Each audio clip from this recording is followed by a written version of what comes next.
Hello friends, welcome back on my मुफ्त English YouTube channel. आज की वीडियो में हम सीखेंगे 15 फ्लावर्स और इनके मीनिंग उर्दू। तो आइए वीडियो शुरू करते हैं। वीडियो शुरू करने से पहले चैनल पर न्यू हैं, चैनल को सब्सक्राइब कर लें और साथ में लगे घंटी के निशान को प्रेस कर लें। तो आइए आज की वीडियो करते हैं शुरू। लोटस, लोटस कमल के फूल को लोटस कहते हैं। रोज़, रोज़ गुलाब। मैरीगोल्ड, मैरीगोल्ड गेंदे के पौधे को मैरीगोल्ड कहते हैं।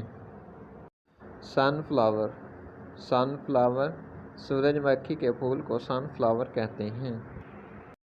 ऑर्किड्स, ऑर्किड्स साल्ब या साल्ब मिस्री। डालिया, डालिया गुल कोकब।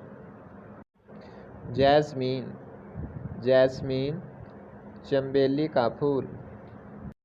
फ्रैंगपानी, फ्रैंगपानी एक वस्ती अमेरिकी फूल। गरबरा, गरबरा जरबरा का कोई अफ्रीका व एशिया से तल्लुक़ रखने वाला पौधा। हाइबिस्कस, हाइबिस्कस फूल खत्मी। एंथोरियम, एंथोरियम अमेरिकी मंतका हारा का एंथोरियम नामी जिन्स से मुतल्लक़ कोई फूल।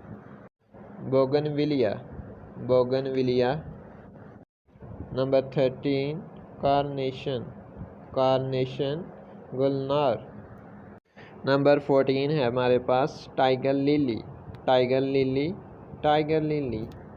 Number 15 daffodils, daffodils आबिनर्गस।